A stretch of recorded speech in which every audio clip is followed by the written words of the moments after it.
Olá, eu sou o Ricardo Aralius, estrategista do Santander Private Banking. Hoje, sexta-feira, 30 de abril.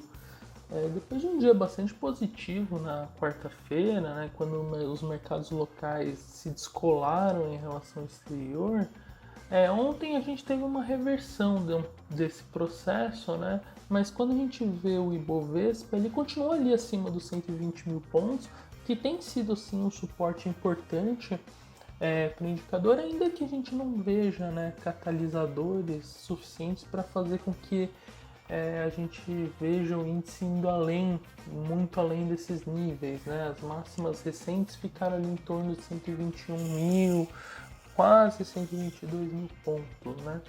Enquanto isso, como eu comentei lá fora, os índices acabaram terminando majoritariamente no campo positivo, né? O S&P 500 ele fechou na máxima histórica de fechamento, né, os 4.211 pontos.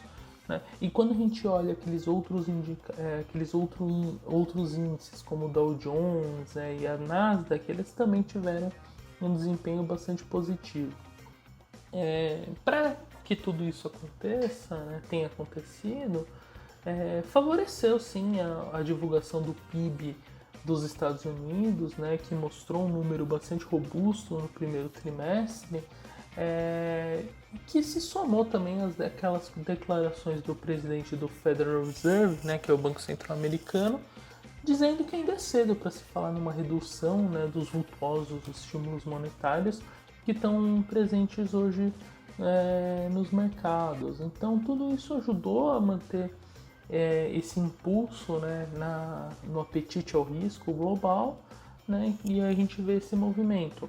E aliás, essa postura, né, do Banco Central americano, ela também acaba fazendo com que o dólar em escala global acabe se enfraquecendo um pouco, principalmente diante de outros países desenvolvidos, mas também em relação a alguns países emergentes. E esse efeito também tem sido importante para o real, né, que vem nessa semana sendo destaque, né, dos ativos brasileiros. Vale lembrar que até pouco tempo atrás a moeda chegou a bater ali 5,80, né, por dólar, nos momentos de maior aversão ao risco, né, principalmente por conta de fatores domésticos, né, mas as reduções dos receios em relação à dinâmica das contas públicas no curto prazo, elas vêm favorecendo um fortalecimento adicional do real, né, que vai além do que acontece por conta dessa força global, né, e agora a gente vê a moeda oscilando abaixo, né, dos 5,35 no fechamento de ontem.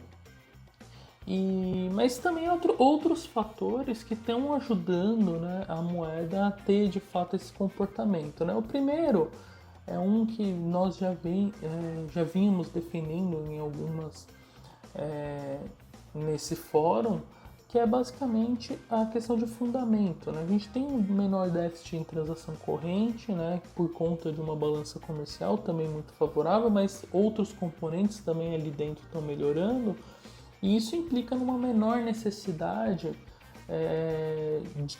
de desvalorização da moeda brasileira para se equilibrar o balanço de pagamentos. Né? Então isso é um fator de fundamento importante. E além disso, a gente não pode perder de vista que o diferencial de juros com o exterior, né, depois de ter atingido as mínimas, né, quando a Selic estava em 2% ao ano, agora ela está em fase de reversão, até porque o Banco Central está voltando a elevar os juros novamente, enquanto lá fora, em muitos países, isso ainda tá parado. Então agora essa perspectiva, né, de aumento de diferencial de juros em relação ao exterior favorece uma perspectiva também, e já há alguma coisa vista nos dados correntes de fluxo de dólares para o país, buscando os nossos ativos. Então, essa dinâmica também contribui para que a moeda acabe se valorizando mais perante ao dólar. E, por fim, também, mas também não menos importante, a gente tem que lembrar os fatores que podem interromper essa dinâmica, né? Principalmente no curto prazo. E aí seria, de fato, né, um fortalecimento do dólar, né, em escala global, que pode acontecer em virtude de um novo salto das treasuries americanas, né, os títulos soberanos, por conta eventualmente de uma perspectiva de reversão mais rápida da política monetária, ou mesmo pelo novo recrudescimento das questões que são tidas no Brasil, como a perda de ritmo de vacinação, maiores pressões por novos auxílios e uma dinâmica fiscal mais conturbada, né, que aconteceria exatamente pelo fato de você não conseguir controlar a pandemia, né?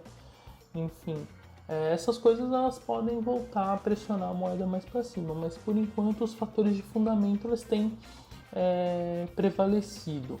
E apenas para comentar, nessa manhã a gente vê até um certo mau humor nos mercados, né? Mas isso tem influência dos dados de economia, da economia chinesa, que vieram um pouco pior do que o esperado. E além disso, a gente teve também a divulgação do PIB do primeiro trimestre nos países europeus, que apesar que no agregado a gente teve até uma melhora, né, no indicador, mas os dados da Alemanha vieram um pouco mais fracos e isso chamou um pouco de atenção. Eu fico por aqui, um bom dia a todos.